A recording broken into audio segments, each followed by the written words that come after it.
Dada, I call it innercising, like Yeah, exercise, and this is more like just a nickname I made up was like innercising. So you're that's a great word. Yeah, inner sizing. Yeah, and then if you explain that a little bit further, that can you explain why it's inner sizing or what it's inner sizing? so I think there's about five different aspects to the yoga asanas, which is like you said, the nervous system, um, the endocrine system, Mm. and you've got the circulatory system. Um, I'm trying to think of them off the top of my head, but ultimately, as Sukadev said, you're re-energizing the body and balancing the hormone secretions within the endocrine glands. And further than that, with the massage that we do afterwards, the lymphatic system as well. Yeah. So what was the word that Sugadev, you said regulating, right? Yeah. Absolutely. Yeah. Regulating the hormones. Yeah, Uh, that's right. Yeah. And composure is another good word to remember for this explanation. Composure. You're introducing a deeper composure into this body-mind system because no, because whatever is going on in the body is reflected in the mind. The body and the mind, they share this same space, and they're both vibrational. So they're both interacting with each other. And so what the asanas are doing is they are introducing a higher level of composure, a deeper level of composure between the mind and the body. Didi Nandanirmala, you got your hand up. Yeah, I just wanted to add for innercisers, like I've used that word before also because while a lot of sports, um, want to train the muscles, yoga works on toning up all the organs of the body. So it's kind of like innercise that way Yeah, to make our organs as fit as they could be internally. right. So remember that word inner size, that opens up a lot that you can explain about yoga. Yeah. And it also it gives you the opportunity to contrast yoga with other forms of inner size. Yeah. Go on, Sukadev, yeah. well, I think what sets Ananda Marga asanas aside from a lot of other practices is the breath control. And whenever people have come to me and said, "Oh, wow, that was different," from a regular class that I've done, that there was no breath control. Hmm. So it really harnesses honing in and sharpening the mind for meditation Mm. purposes. Yeah, yeah, And that's what That's I found through myself, through my personal experience as well. The sanas definitely help not only regulate but concentrate the mind a yeah, lot better yeah. than without holding that breath for 6 to 8 seconds. Yeah. just following on from that point, Sukadev, I think that's exactly right. The big difference between our practice of yoga asanas and other people who practice it, there is the reason why we do it, and that's so that we can improve our meditation. Of Mm. course, it helps us physically and our health and everything, but the main thing that we're doing it for is because it'll help us go more deeply in meditation. That's right, and there you bring in the context of Ashtanga yoga. It's the third limb of Ashtanga yoga, and all of these components they're arranged in a logical order. It starts off with Jama and Yama, the ethical code, then asanas, which is bringing further more composure into the system, and then you start with the actual getting into the actual technique of meditation, withdrawal, concentration, absorption, samadhi. Yeah. Okay. So yeah. So next week, then I'll just ask somebody randomly to give the instructions, and they're there. You can see them in the notes. Okay, so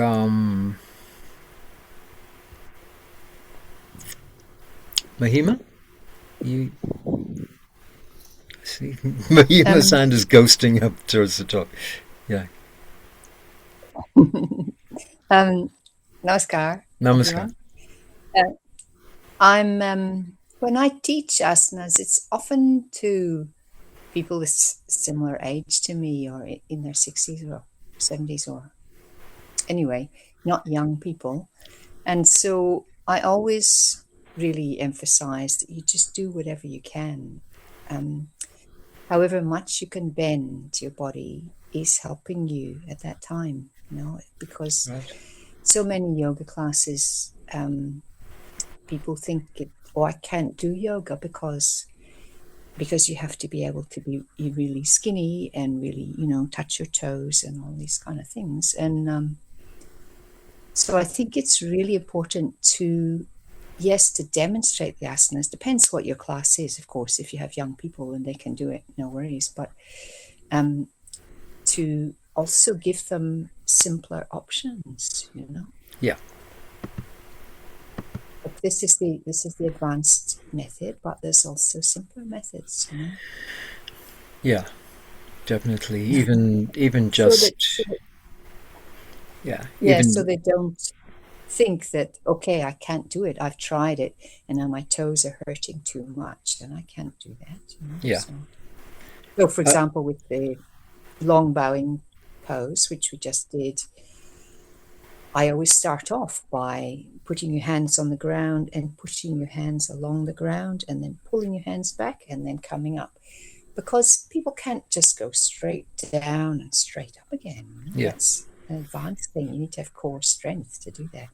yeah, I can do that, but beginners are not able to do that. And we want to be able to teach them in a way that they can do it and come home and try it, and give them different options so they don't give up and think, I right. can't do that. Yeah, well, what we think is as the very sort of basic easy asanas for somebody else that they might pose quite a challenge. Didi, you had something to say there? Oh, that was a long time ago. It's okay. But yes, Mahima, I think that's really important to, and perhaps you can offer suggestions sometimes when we're doing the asanas. How would you teach it in a simpler way to someone Yeah, or as we go through exactly like time? to a group of elderly people or people who like some people they're going to be doing it sitting in a chair. So how are you going to, you know, what what can you do in that situation? What bending and stretching can you do? And of course, you're not going to be, you know, you start off with a, maybe 4 seconds holding the breath and see how you get on with that, and then maybe try to extend it out to 8 from there. Okay, so Didi, you said you had the do's and don'ts of asanas out there in front of you. So would you like to read them out one by one, and let's just so these are from Charya, and you don't get these do's and don'ts in the commercial yoga. So these are important considerations for asanas when you consider the what asanas are actually designed to do. They're working on your working on these systems, the glandular system, these very sensitive systems. So yeah, keep these in mind. Go ahead, Didi.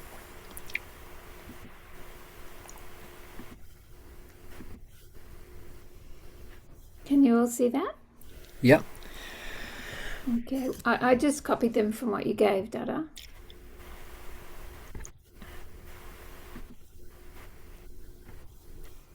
So I think, do you want me to go through them, Dada, or do you Yeah, want to? please. Yeah, if you can, Oh, thanks. okay, just The first one is to splash water in your eyes, forearms, and clean the nasal passages with water. So, I mean, at the beginning of a yoga course, do you teach half bath at some time, Dada? Because normally people don't know half bath, but the point of just refreshing beforehand is to be alert when you come to the yoga class. So usually the water, if you're splashing your arms, it's taking away the heat in the joints, Yeah, making in your eyes, taking away the sleep, and yeah. making your nose ready so that you can breathe properly when you're doing the asanas. Actually, with the nasal passages, I think we're subjected to so much artificial scent in the atmosphere. It's just so normal. But these things, they wreak havoc with the system. With the internal system. They mask odors, but they're very hard on the system. So clearing the nasal passages, gets any kind of stuff like that we've taken in and is lodged in that system, clears it all out, and it feels so different when you do that. Yes, and we're all encouraged to do half bath before we do meditation. Yeah. So I think many people forget that nowadays, but it is really invigorating. Yeah. I also heard that because of that's the only way that you can cool the brain is letting a bit of water go through the nasal passages, that it can actually cool the brain. The only way that you can what? Cool the brain. Okay, all right, yeah. That's what I've heard. That's what I heard. It's also Yeah. for that. Coconut oil in the hair as well. Next one, fresh air. Practice asanas in a well-ventilated room rather than outside due to heightened body sensitivity, and no smoking, and avoid using incense. Okay, so this is another point that is unique to Ananda Marga, because you've got all kinds of yoga going on out there. There's paddleboard yoga, there's yoga on the beach, yoga everywhere, but so Baba gives importance to the sensitivity of the body, these systems that we're working on. And so your body is actually, the sensitivity of the glands and the nerves are heightened when we do yoga.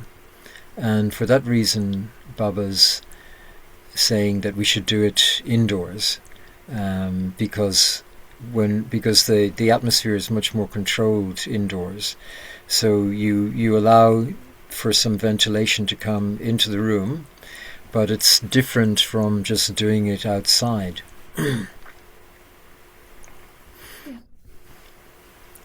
If anyone has any questions along the way, just jump in. Yes, Didi. Namaskar. The previous page about the nasal passage with the water. So how you clean the nose with water, or is how to do that? Well, I do that as in half bath, where I put some water in the cup of my hand, and then just gently roll the water up, and then so that it can cool inside, and then I'll blow it out. And some people are proficient at letting it roll right to the back of the throat and coming out through the mouth.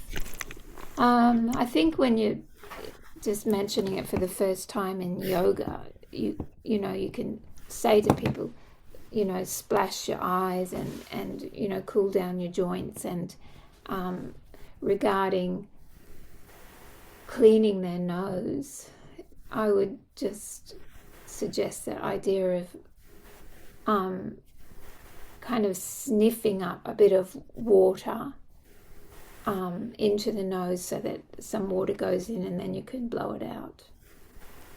Any other suggestions?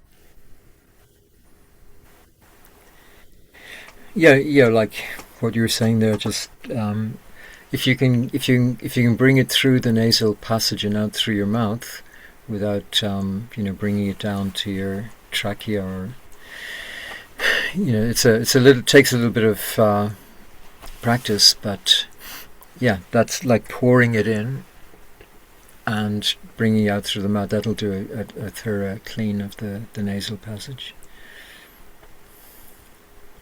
Yeah, and some apart from that, sometimes we get people who come who are smokers. Not so many people smoke nowadays, but vaping is becoming more trendy, which is still smoking.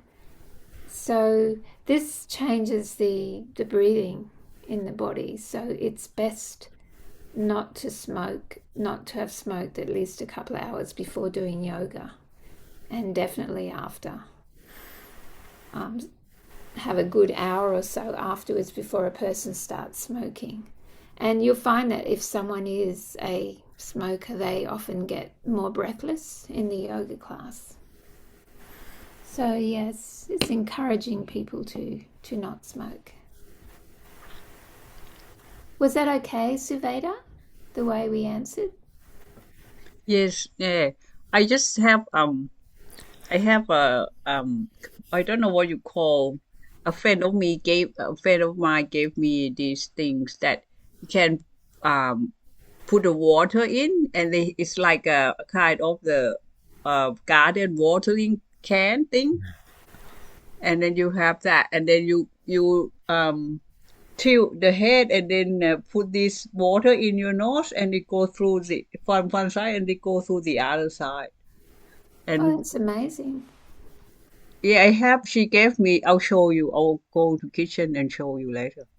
Okay. Yeah. Is it like a little jug, like a Aladdin's lamp? Yes, yes. Very small. I have It's seen those before. I've never used them. yeah. I use sometimes, especially when the hay fever time. The cleaning with the salt. Right. Mix the water with salt and cleaning the nose. And yeah, That sounds good. I might try that. I suppose, where are they available? In India? Only in India? probably yeah. My friend got it from India. She got the stainless steel one, and she gave me the plastic one, the all in Yeah. orange color. Now the best ones are the copper ones. Yeah, and they're beautiful. You get them in India. Yeah. Yeah. Next one. When practicing in your personal space, wear firm-fitting underwear, or tight-fitting, it's usually written, but I think it means firm, and no other clothing. For men, the ideal underwear is the kolpina or langota. For women, it is underwear and bra.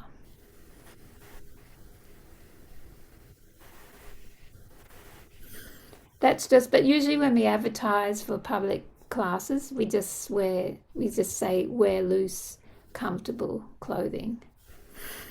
And the yoga is an industry in clothing, that's for sure. It's been commercialized a lot nowadays, so there's a lot out there. Yeah. But this becomes easy to understand or easy to explain when it comes to the massage, that the glands in the skin are getting stimulation when you do yoga, and that so you when you do this massage directly on your skin, then you're putting the oil back into the skin. So that's another reason why we do it in our underwear, so that the oil doesn't just get wasted or rubbed off in the clothing. Yeah. I think that's a good point, Diddy. Tight fitting is a little bit confusing. I think firm fitting is a better fit for explaining.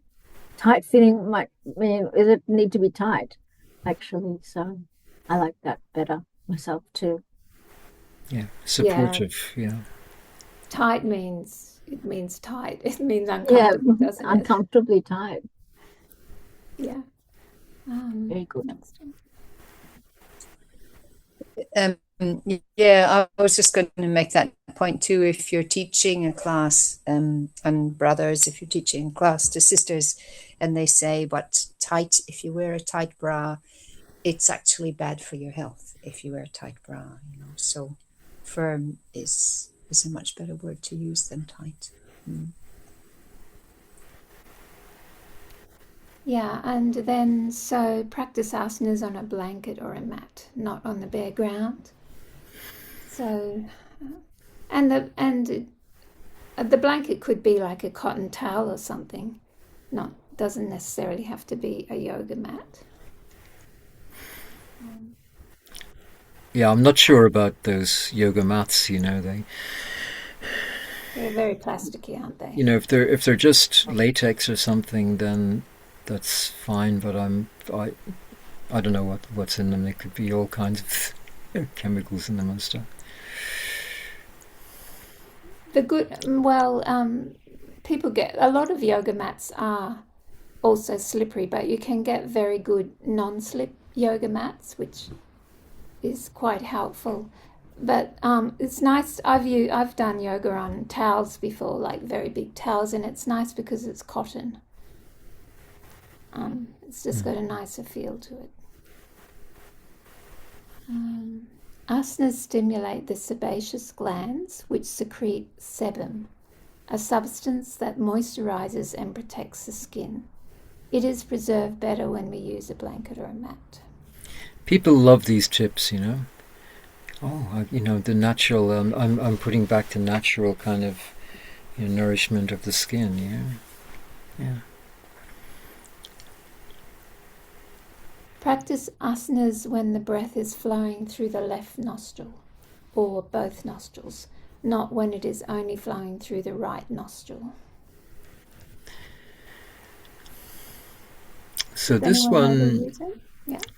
people like later on, when we're doing, in fact, the next week when we're doing pranayam, I've asked you to find a diagram that shows the nadis, the channels. Find one of those diagrams which shows the person sitting in meditation, and then it shows the chakras and the two intersecting nadis, and they terminate in the nostrils. So that's a good time to explain this one, and also about opening the left nostril by lying on the right side and opening the right nostril by lying on the left side. Does everybody know about that? Anybody like to explain about the left-right nostril, if your left nostril is blocked or anything, or if your right nostril is blocked, and anyway, this will come up next week. It's all right. We don't need to do it now. Yeah. People do like that kind of tip, don't Yeah. they? And here you can also add, not to do asanas when you're feeling sick, or you've got if your nose is blocked, or if you're just feeling sick and fluey, you end up stressing out your immune system.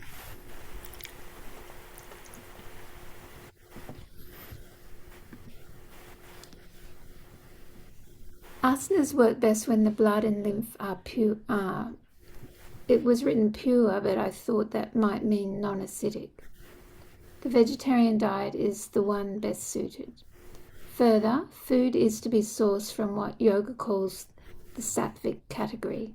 This is food that supports the health and subtlety of the body and mind. In addition to being vegetarian, the yoga diet excludes onion, garlic, and mushroom for their deleterious effect on the body-mind association. So when you bring up this rule, though, you have to go into a whole talk about diet. See, Didi, we have already, I think we would have gone into that a little bit, maybe at the start or in one of the previous ones. So it's good to reiterate it. You don't have to go into the whole spiel, but just to reiterate wherever it's relevant the benefits of vegetarian diet.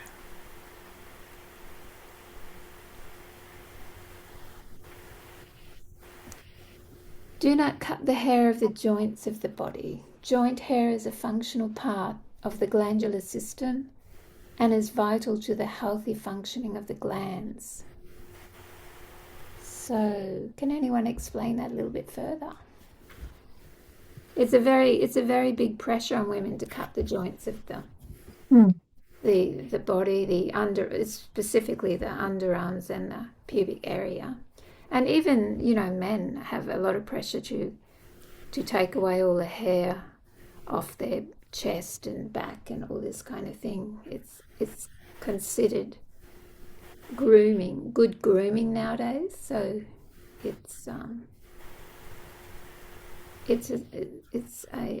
here it's necessary just to explain what's the importance of the joint hair to the body. Does anyone know what the importance is? I know that if the hair is part of the glandular system, and it can disturb the glandular secretions if you're cutting the hair, which is not good for the mind. The mind needs to be, is related to that whole glandular system. Also, the joint hair helps keep the body cool. That's all. Yeah. That's great. Great answer. Any more to add? So Baba says that the hair plays a regulatory function, particularly for temperature. So the joints the glands are not subjected to the quick changes in temperature.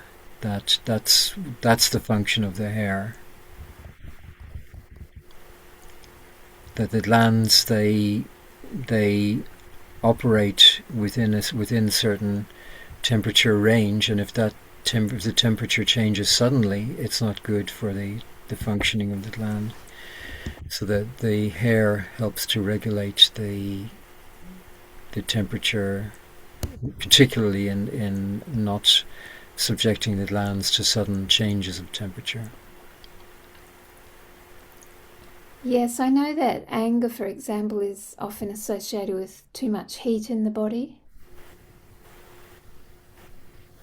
So that means if there's too much heat, the gland will get overstimulated, and it causes agitation. So keeping cool is important, and not exposing your body to shocks, which I guess when you remove the joint hair, you open yourself up to that a bit more. It's very subtle, I think. Question on that: as people get older, the hair changes. So how would you explain that, or how does that fit in? The hair changes. Well, in what way? The hair gets thinner? Yeah, you lose a lot of your joint hair as you get older. Yeah. I haven't looked into that. I would say that it's possibly that cooling is not needed as much, perhaps. And if it was, there when you're younger, your body's more vital, more has more heat. So often your body is a bit cooler when you're older, and it's not as needed, perhaps.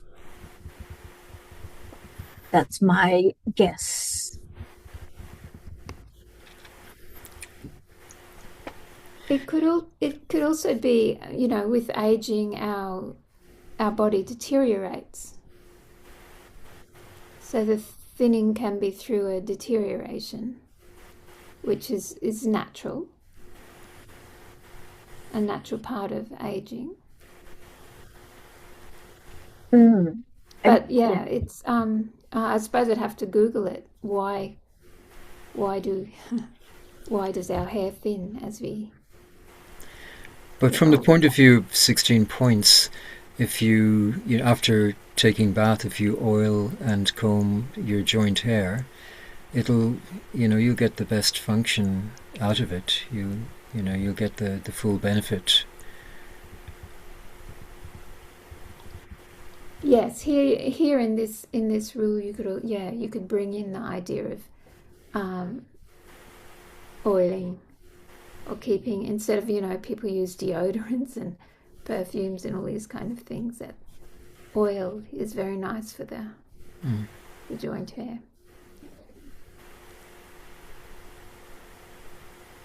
People use a lot of sprays, underarm sprays, and sprays on the pubic hair as well. So oil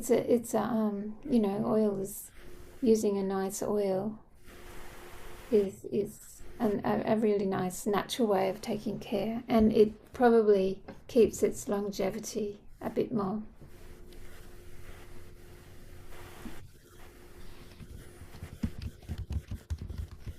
And it's not just oiling, it's also combing. Fingernails and toenails should be kept trim. Is this trim? I just got it because it had the fingernails and toes together. not very trimmed. Maybe that's showing you. It's showing you that it's time for a trim. Yeah. Okay. I have not seen that rule. I forgot about that rule. But personally, I like keeping my fingernails and toenails trim. But a lot of people, they don't. So what's the benefit here? Suveda's got her hand up, had her hand up. Oh, sorry. Oh, sorry, I'm not watching that. Yeah, go on, Suveda. I have question about the food that we talked before that don't eat onion, garlic, and mushroom. How should we explain to people? I know that people ask when the class why you don't eat this. Some people will say garlic is good for your health, and why you don't eat it. That's a really good question, that one. Yes, okay. It does come up in every yoga class when you mention that. People will ask. So let's think about how we're going to respond to that.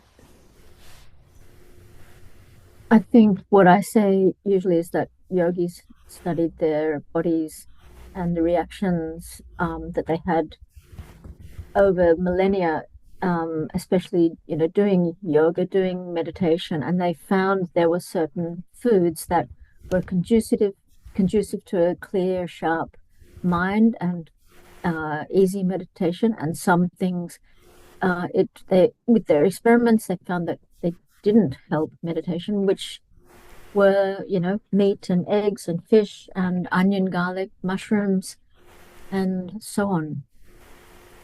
So it's something that you don't have to believe. You can give it a go, give it a try. Try not, once you've got a good meditation practice happening, you can use your own mind as an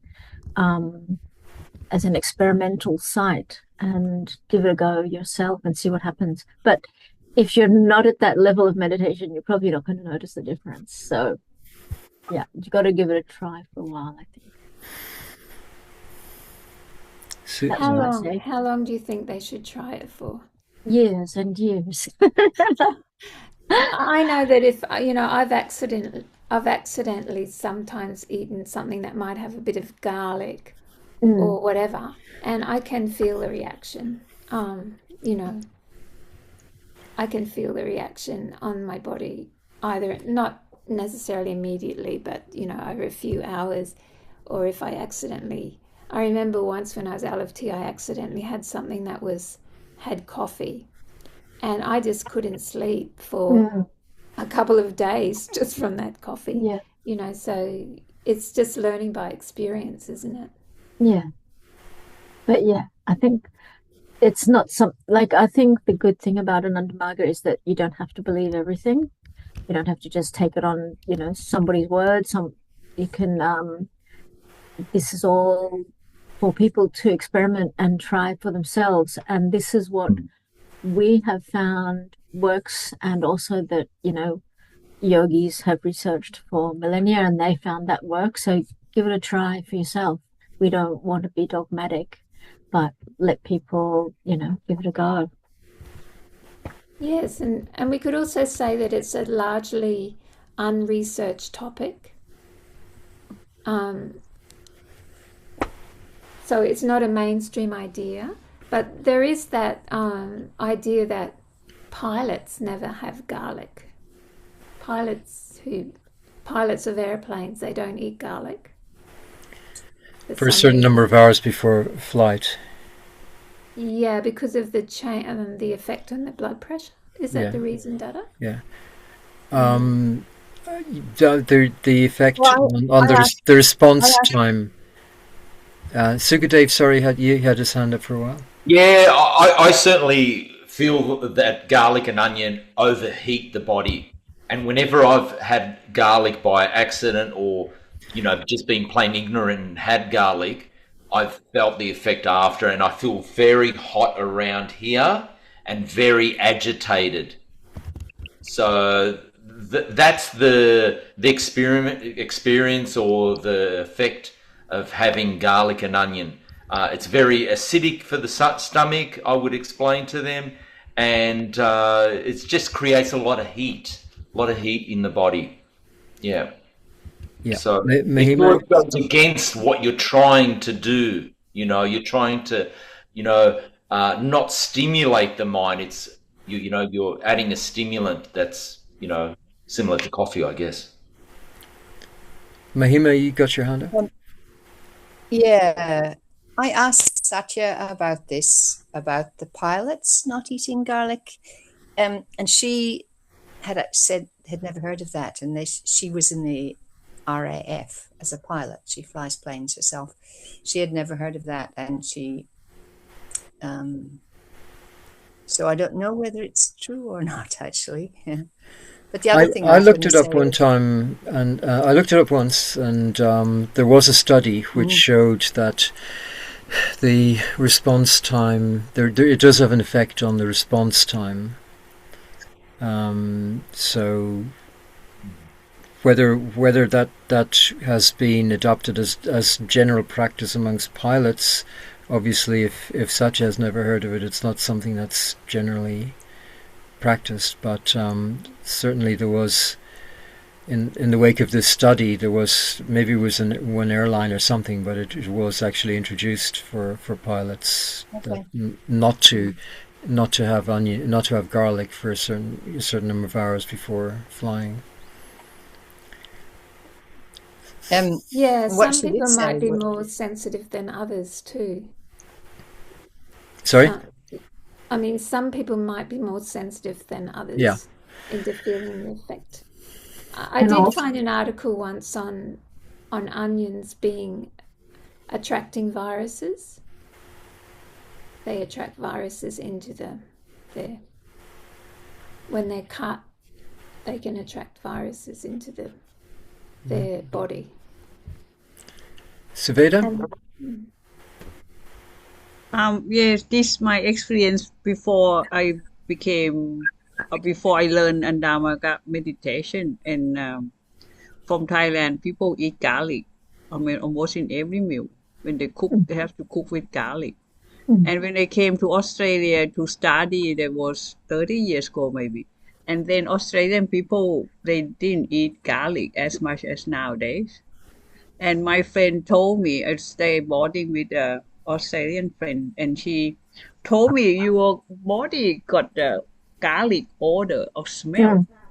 And I didn't even notice myself. So it just shocked me that, my body got garlic smell, and then I smell myself. I didn't smell that. But that's something very distinctive, I think, for people who never eaten garlic and then stay close to the people who ate garlic or eat garlic, and then it keep in the body. And that's because the body's trying to sweat it out as fast as it can, because it's actually not good for the brain. Yeah, that was a point I wanted to make, that even when the case is made for the medicinal effect of garlic, the medicinal effect is because it's so toxic, the body tries to get rid of it as quickly as possible. And so in doing that, then it eliminates other toxins as well. But the garlic is what really sets off the body, and that's why every pore in the body smells of garlic, because the body is really working hard to eliminate it, get it out of the body. And imagine being in a yoga class and the person next to you is reeking of garlic or alcohol or something like. How could you possibly enjoy the class?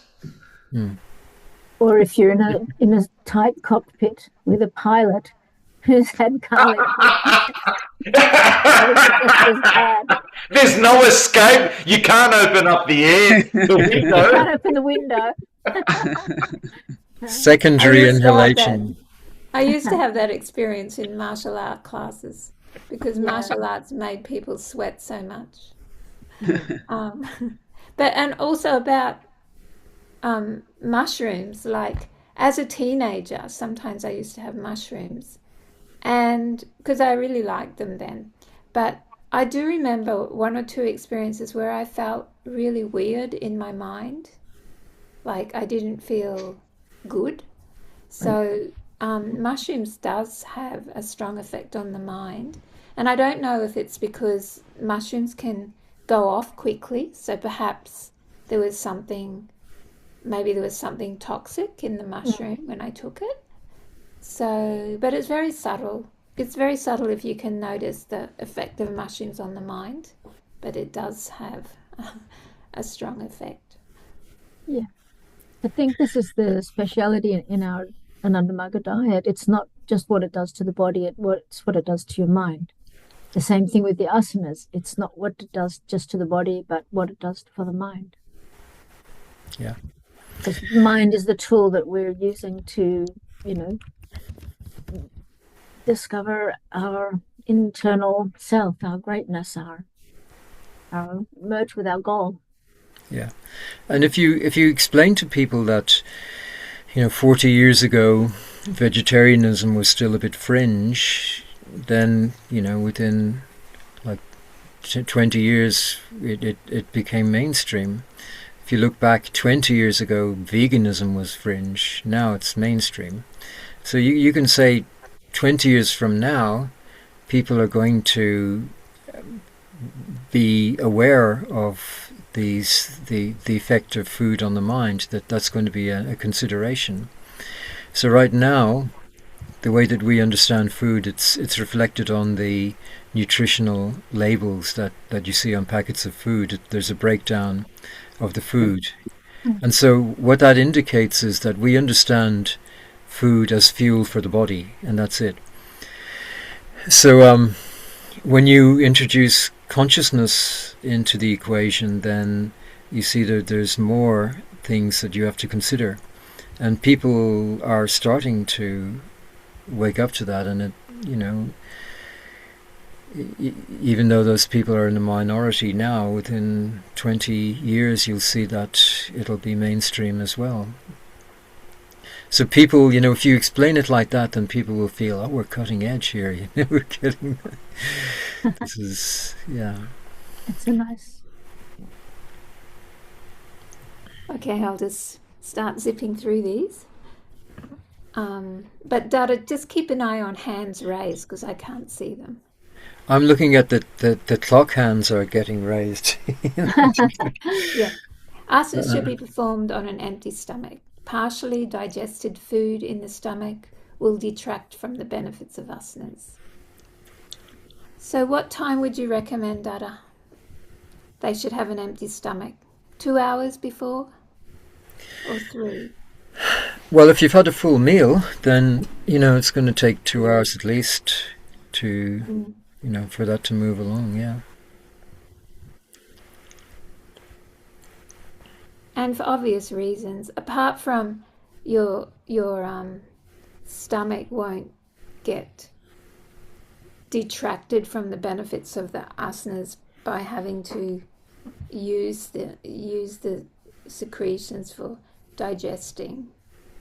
It'll just be able to focus on, healing and balancing during the yoga. Can't be pressing the stomach too much either. Okay, after practicing asanas, you should massage your entire body, especially the joints, very well. Well, this one, she looks like she's got a headache, but in actual fact, it's just like talking about massage. And I think minimum 2 minutes massage, but I think massage is a really important aspect of the asana classes. Even giving 10 minutes where you could really do a really nice massage with everyone is it's just as beneficial as doing the asanas itself, because you're working on the fascia of the body. The fascia is that kind of network of skin that covers everything, and it's shifting. That's where things get blocked in the body, and you notice the blocks through, when you're massaging, you find lots of sore spots or, tight areas around, in your body. So the massage gives you that opportunity to loosen things, and it usually takes a day or two, even more, just for that massage to have an effect.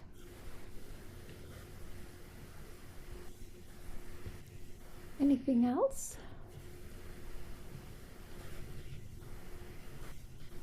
So having a system of massage is important too, but yeah, you can find that on the internet. But is your course offering how to do massage data? I do a modified version of the massage. The only one that I know who does the full version of the massage is Jivan in New Zealand, who teaches classes at Otago University. But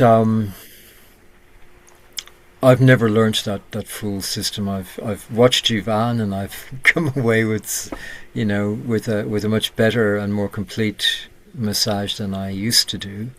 But it's still not to actually do the full one that he does, I think it takes at a very minimum 10 minutes.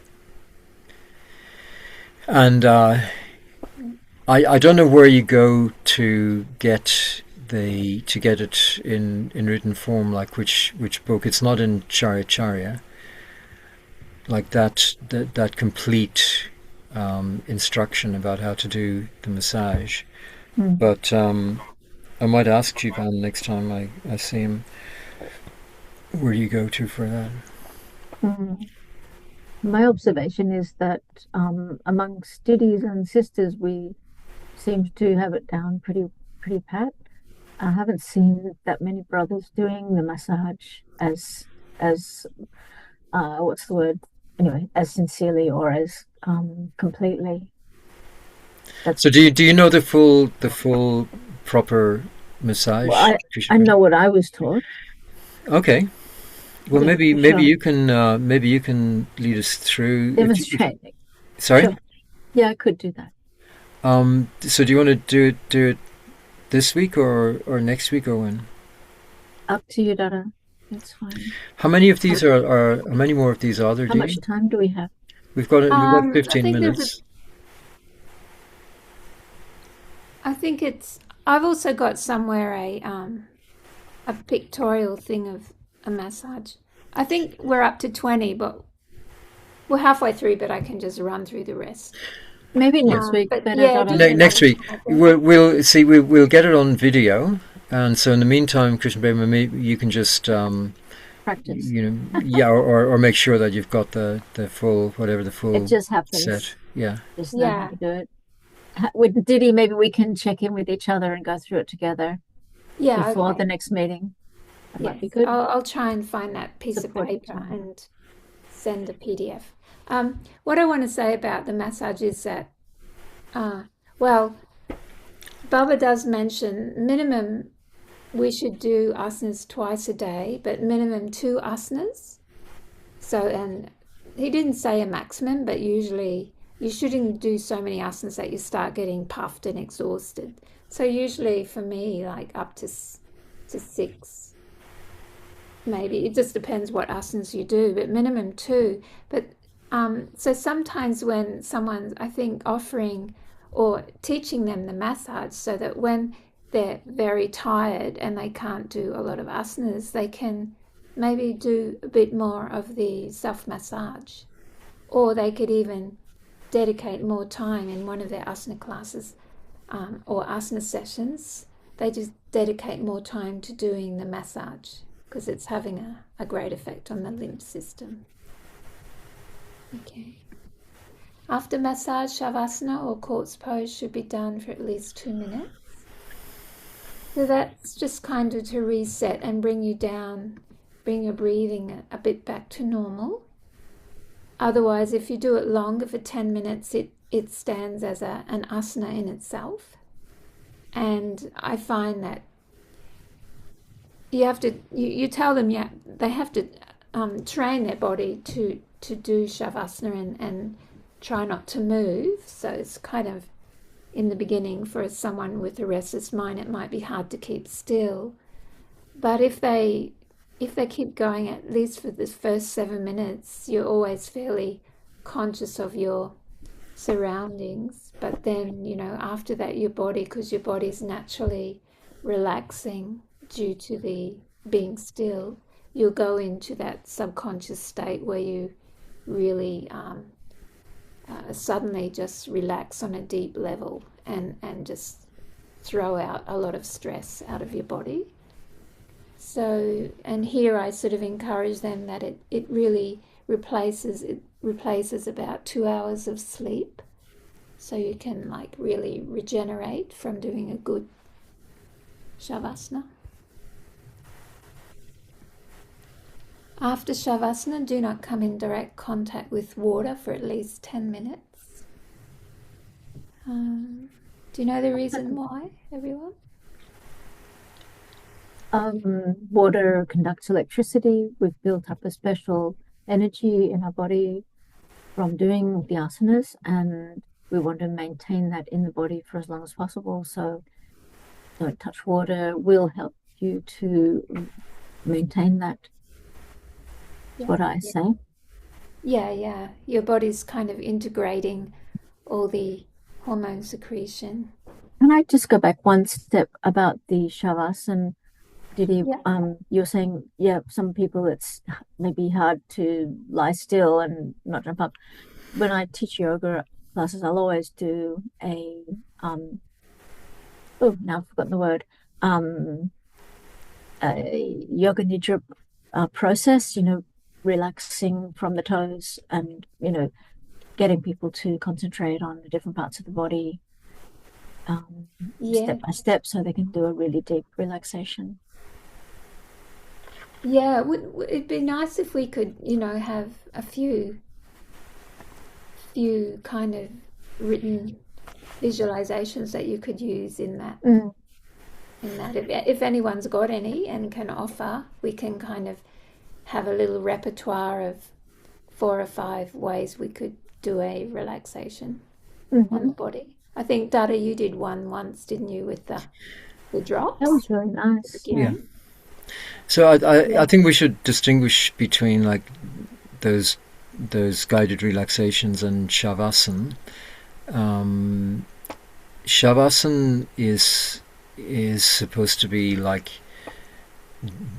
I think it's certainly a corpse pose. You're supposed to actually think like your body is completely free. Your mind and body are completely free. You're so relaxed that your mind is free to, just like in death, to leave your body and expand out. So nobody ever really told me what you're supposed to do in shavasana, It means corpse posture. You just imagine you're dead. All right. Okay. It doesn't really, it's not very. I came to yoga first through a different group, and that was before I came to Nanamaga. I was doing yoga classes with oh my god, which group was it? Anyway, and so that's really actually how I learned how to teach yoga classes, was from this other organization, how they did it. And then instead of but incorporating Baba's asanas in and Baba's practices and the massage and all those things. But they always did a really nice relaxation at the end, doing shavasana. That's how I learned how to do that. People do like it, actually, don't they? Yeah. But yes, it's I think to offer that in a class is a nice idea, a guided relaxation.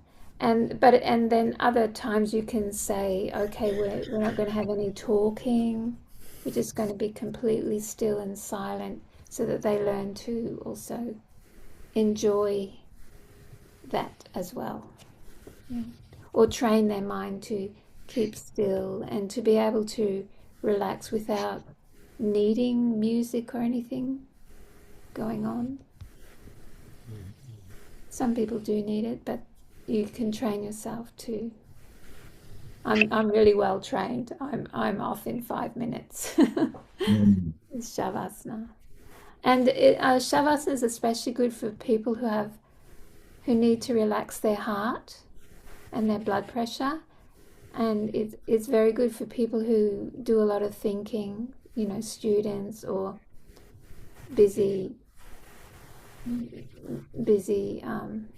managers and leaders who need to be able to let go of their normal thought processes and just go beyond it. After shavasana, do not come in direct contact with water for at least 10 minutes. Yes. A practitioner of asana should not massage his or her body with oil. If you do, use only light pressure to rub. I guess that's because you're suppressing the natural oils that Baba mentions, that when you do asanas, you're stimulating the sebaceous glands in the skin, and they are secreting the natural oil that is the nourishment of the skin. So if you just lather on any other kind of oil, you're probably suppressing that natural oil. Yeah. After practicing asanas, it is desirable to walk in a solitary place for some time. Getting to the end. Did he? Why is that? I'm curious to know, why is that? I think it's just to integrate the process you've been through, and to go out in the open. You're going out in the open, and you're just enjoying the space and the nature, and you're winding down and integrating the yoga experience. So, it's just need only be for a few minutes. It can just be 5-10 minutes. It doesn't have to be a half-hour walk or anything like that. But it's maybe try it, Shukadev, what it feels, what difference it gives to you when you do some yoga, and then just go outside and walk around for a few minutes and see what that experience is. I'm guessing that would prolong the experience that you had in that class. That feeling, yes, instead of jumping on your phone or getting into a conversation straight away. Exactly. And I think it gives it allows reflection. Yes, yeah. Just after asanas, pranayama is prohibited. So, and I think that's the same reason, because the body is still absorbing the effects of the asanas, and pranayama has a very strong effect. You're focusing on a particular point, and you're bringing the prana and the mind into alignment. So that's a completely different exercise. So you give the body and mind a chance to absorb the effects of the asanas, and that takes 45 minutes or whatever length of time, and then you can do pranayama. Yeah, your breathing's winding down. Okay, if it is necessary to go outdoors after practicing asanas, and if at that time the body temperature has not come down to a normal level, or if there is any difference between the room temperature and the outside temperature, you must cover your body when going out. If possible, inhale a deep breath inside the room and exhale it after coming outside. In that way, there will be no chance of catching cold. It's especially, that idea. I really used that a lot when I was in Europe because it's quite cold between the indoor and outdoor temperature. And you naturally do breathe in before you take a step outside the door. It helps, not have that shock straight away of the change of temperature. Similarly, when you're coming into the house. Some people like hearing that idea, and it is a way of not catching a flu or a cold. Yeah, because flus and colds, they come in shocking moments. Whether it's a physical shock or even mental shock. Sorry, Didi, we've got 3 minutes left, so...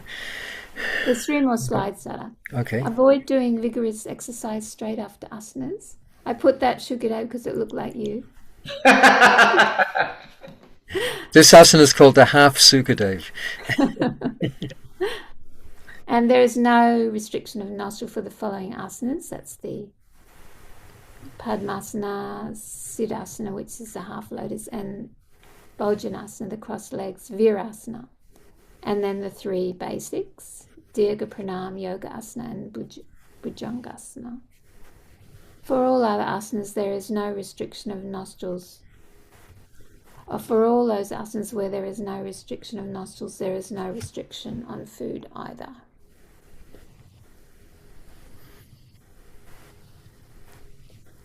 Any questions or comments? I really like your slideshow, Didi. It's very practical and straightforward. Can I get a copy? Oh, sure, yeah. Yeah? That'd be great. I notice here that girl, she's wearing the International Yoga Day.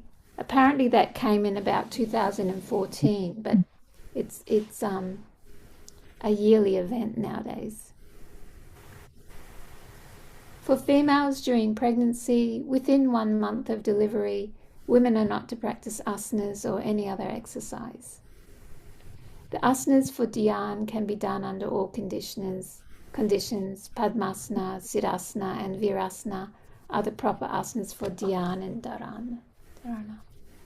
Can I counter that a little bit? I think during pregnancy, it's great to exercise and stretch safely, because that means that'll help your birth be simpler and more comfortable, but not asanas, because they're working on your glandular system, and your glandular system's in a different state in pregnancy.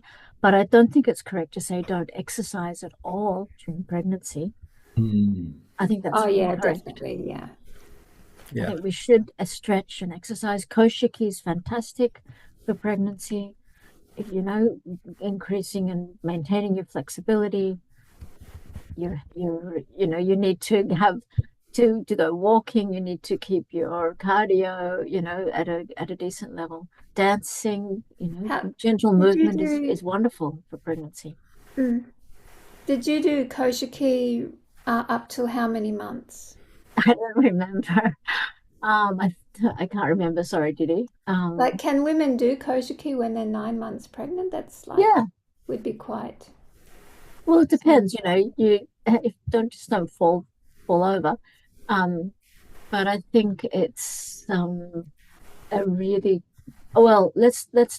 I'm talking personally, so I can't say I know the proper answer according to what Bubba said. I'm just talking about personally. Yeah, it's different for Kosher everyone. is really good for pregnancy.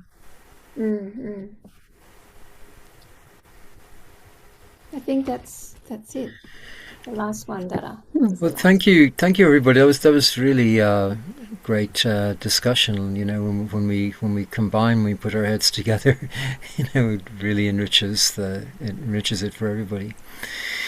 So, and thank you, Didi, for putting together the slideshow. That was wonderful. So, anything more to be said? What's next week about? Next week is pranayam, and I'll send out the notes for that. I'll probably get around to that tonight. Great. Thank you, Dada. Thank you, everybody. Thanks, Sukadev. Namaskar. So we just do we just go out on a minute's kirtan.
Namaskar.